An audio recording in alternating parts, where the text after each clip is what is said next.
This presentation is the last in today's two-part video lecture series. The subject of this presentation will be the Recommendation Evaluation Report Scoring Rubric Criteria Description. By the end of this unit, you'll be able to apply strategies for composing recommendation reports, balance peers' suggestions with taking responsibility for your own work, cite and integrate, summarize, paraphrase, and/or quote secondary research sources relevant to your recommendation report. Revise, edit, and publish an effective recommendation report with relevant specifications where applicable. In the last presentation, you heard a discussion review of audience-centered visuals and structuring information for your readers. You also heard a description of the arrangement criteria for the project report and presentation. As I mentioned before, in this presentation, you will hear a description of the Recommendation Evaluation Report Scoring Rubric Criteria. By now, you should have received your peer review feedback. Your Recommendation Evaluation Report will be due at 11 p.m. on April 5th. You can see further details in this presentation, the Week 12 checklist, and future unit checklists. Next time, we will have our Common Mistakes in Grammar and Style workshop. You should read Chapter 6 and Appendix B of our textbook before Week 12B. You can expect to see a session preview announcement with further details about Week 12B on Tuesday, March 30th. Before you draft, revise, and edit your recommendation evaluation report, be absolutely sure you understand the minimum requirements and guidelines for recommendations and the assignment itself. You can find the relevant learning materials for this report in the Learning Materials folder for Unit 2. You'll notice that in the Learning Materials folder for Unit 2, there are separate submodules labeled with each type of miscellaneous report that we've had this semester. You will find all the information about recommendation reports under Recommendation Reports. The quiz is homework game and review game for recommendation reports should have helped you to remember the foundational concepts and strategies associated with this writing genre. If you played either or both of these games and would like a score report, please contact me directly. You can also use the Quiz is solo practice link for independent review. As you know, the Quiz is solo practice link differs from the Quiz is homework games because the Quiz is solo practice link is meant for independent study. In this way, any activity that you complete with the Quiz is solo practice link will not be logged for participation credit. However, the Quiz is homework games and other activities like the Kahoot challenges will be logged for participation credit. This presentation will focus on how you can use your peers' feedback and the assignment criteria specified in the Recommendation Evaluation Report grading rubric. If you're confident in understanding the criteria without a verbal explanation, you can move on to the revision and editing process. Before you turn in your work, I recommend making use of our tutoring resources, which you can find on page 1 of the syllabus. The last day to submit an instructor review request will be April 1st. The instructor review policy in the syllabus provides more information about when and how to submit such requests. On the next slide, I'll describe some strategies for using your peers' feedback. Then I will move into a discussion of the assignment criteria specified in the grading rubric.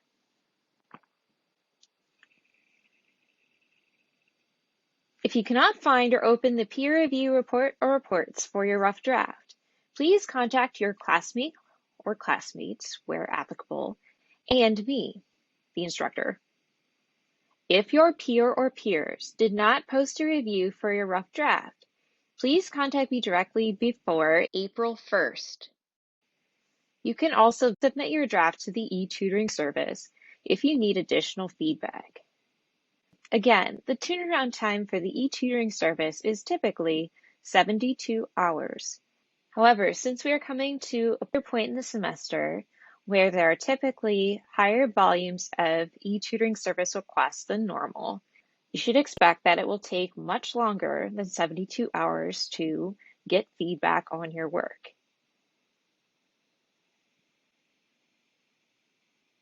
You should consider your intentions and how those align with the assignment requirements.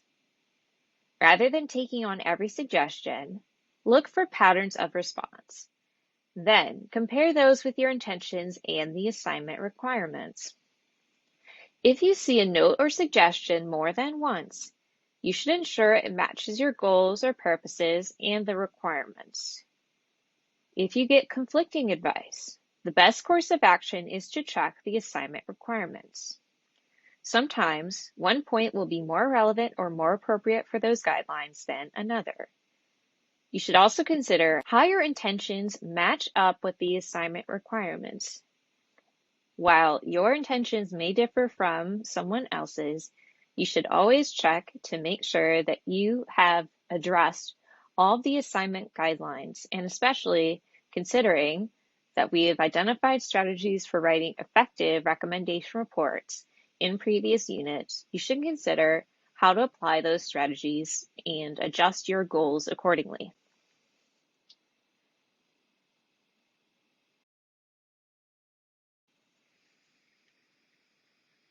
As always, we'll begin with examining the content criteria.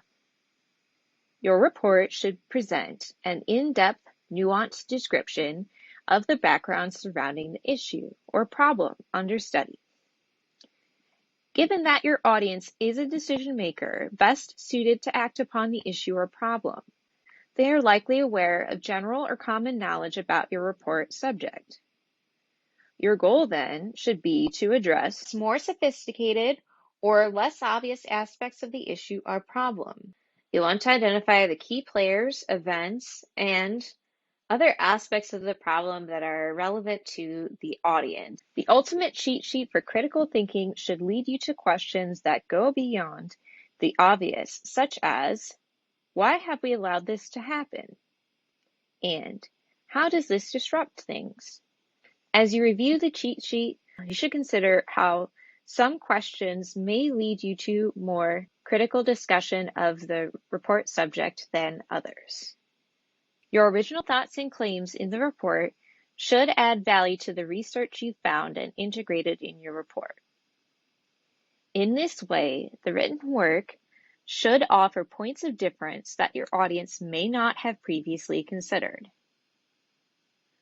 Rather than speaking or writing generally, connect your observations, analysis, and evaluation directly to the patterns in your research and how those relate to the people involved, including your audience. Your research should support your recommendation, which should take a direct stance on the issue or problem and offer concrete suggestions for your audience. Those suggestions should be practical and directly state how community leaders or other decision makers should address the issue or problem. You may remember hearing or studying academic argumentation in your previous English classes, so the terms conceding or refuting opposing perspectives will likely be familiar to you. Although you can find an in-depth handout about writing to persuade in technical writing situations on Brightspace, I'll quickly define those terms I mentioned. When you're developing claims related to your recommendation, that is, statements that reveal your position, you should anticipate your audience's responses to those statements. Consider what those whose opinions differ from yours would say about the problem or issue. What could their possible objections to your recommendations be, and what would they believe is best to do in the situation? Rather than simply presenting your opinion, think about how you can incorporate parts of an opposing or opposite perspective in your argument. When you acknowledge part of an opposing viewpoint as valid, or relevant to your position, you are conceding. While conceding is often associated with weakness, an effective concession does not entirely cancel out your position. Instead, you may appear more reasonable to that audience, and they will likely be more receptive to hearing your side of the issue. On the other hand, refuting an opposing position means that you are directly disproving, rebutting, or arguing against a claim that the opposing perspective considers to be true, but doing so with credible support, qualifications, and sound logic. You should be extremely careful to avoid pitfalls in argument, such as name-calling, exaggerating, or mischaracterizing others' positions in any way. In this way, you should consistently present accurate statements and claims. You want to avoid logical fallacies, several of which I mentioned earlier. In this case, ad hominem, or name-calling, false cause or exaggeration, straw person, and other forms of mischaracterizing others' positions. Now let's look at application. First, you'll want to incorporate and accurately represent the full range of perspectives surrounding the issue or problem. In other words, you'll want to make sure that the information that you presented considers all varied perspectives on the problem. Although you've certainly heard the cliche, there are two sides to every story, I would challenge you to think that there are far more than two sides to every story. You want to consider each person who is involved or each group of people that are involved in your problem or issue have a unique point of view on the situation, and their claims, beliefs, and other elements of their position should be represented in your report and presentation. You'll want to connect those ideas with secondary research and relevant course materials. So you might think about some different ways that you would use secondary research to describe the problem, support your recommendation, and in that way, you'll use those ideas to build on your own expertise regarding the issue. You may or may not know the decision maker to whom you are directing your report, but you can safely assume they are a knowledgeable, semi-technical reader. Regardless of your professional or personal connection to them, you should use the following questions to inform your thinking about their needs. How much do they already know about the issue or problem? As I mentioned earlier, you should spend more time discussing less obvious aspects of the report subject. What are their goals and expectations for their business and the situation surrounding the report subject? How will you present your recommendations so that you're accounting for their goals and expectations? What do they consider to be their bottom line, and which benefits of your recommendation are most appealing to them?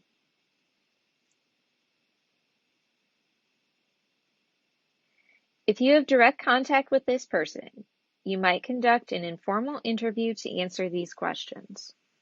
Otherwise, and in place of an interview, you can always use secondary research to investigate these questions. As far as applying rhetorical tools associated with recommendation reports, you can review the Writing to Persuade handout, the cause and effect analysis, and other materials and activities about recommendation reports, and the writing process resources.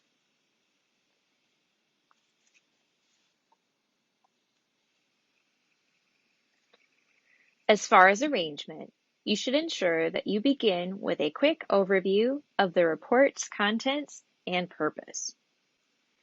The formatting template contains exact prompts for how to frame the first paragraph, but the purpose of the report, in other words, to inform the reader of a specific problem or multiple problems, and persuade them to adopt a particular course of action. Although the introduction does not have to include all the aspects of the problem and solution, or directly state that the reader should act on your recommendation. The first sentences should clearly and briefly outline what you intend to discuss later in the report body. The formatting template lays out the global structure for the report contents, but the general pattern of topics should flow from causes and effects of the problem to solutions and benefits for those recommendations. Rather than using the conclusion to re-emphasize what the reader should do, you should focus on the advantages of those recommendations. As I mentioned earlier, you should select those benefits that your audience will find most persuasive. You should use transition words to show links between related and separate topics. Then, consider which ideas belong in one paragraph or section, and where to break up longer paragraphs that shift focus or for topics that require extended explanations or elaboration.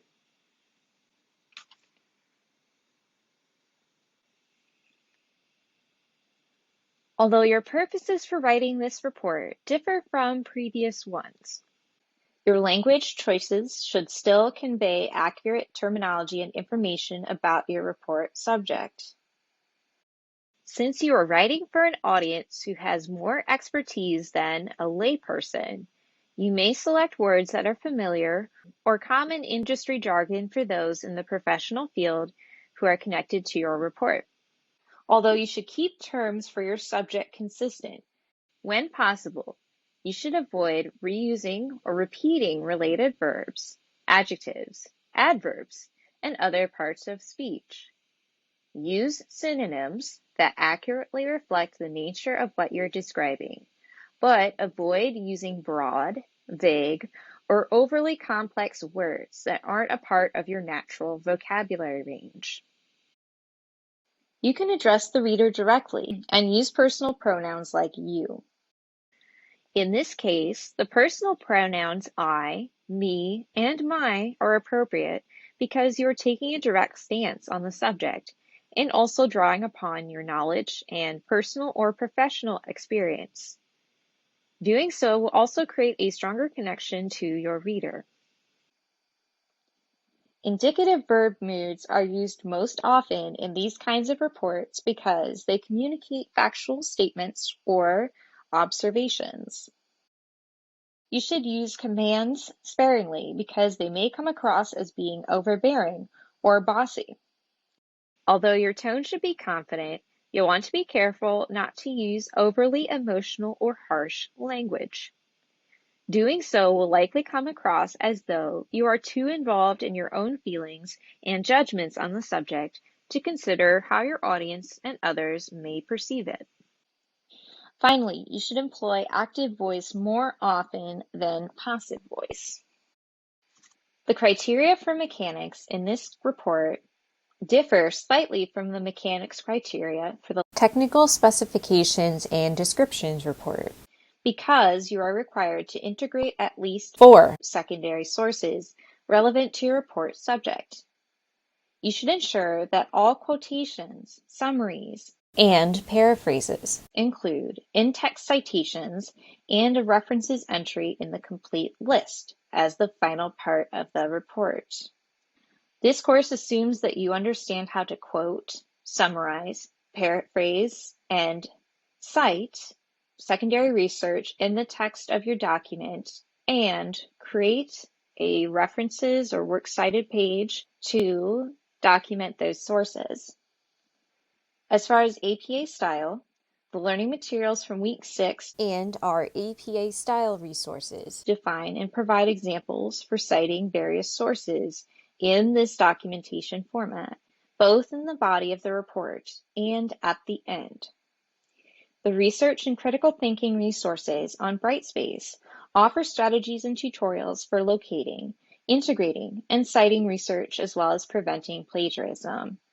Again, this course assumes that you have a full range of knowledge and skills in these areas.